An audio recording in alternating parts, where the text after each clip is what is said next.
Funny কথা বলো। আমি ফানি করতে পারছি না, কারণ আমার ফানির মুখ আসেনি। আমার যা ফানির মুখটা ছিল সেটা ইউটিউব থেকে দেখি উঠিয়ে দিয়েছে। আমি ইউটিউবকে বলতে চাই যে আমার ফানির মুখটা জানি আবার ফিরিয়ে দেয়। আর ঠাকুরের, এখনকার যুগে মানুষ ঠাকুরের দেখে কম, এই জন্যে আমি ইউটিউব থেকে বলতে চাই যে আমার ফানি মুখটা দিয়ে দিতে।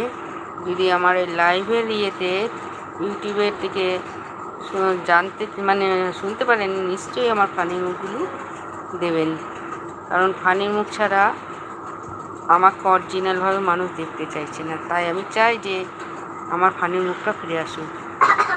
এখনকার দিনে কেউ দেবতা ঠাকুরকে কম দেখে। গান ছাড়ছি কিন্তু দেখছে কম। প্লিজ ইউটিউবকে বলছি আমার ফানির মুখটা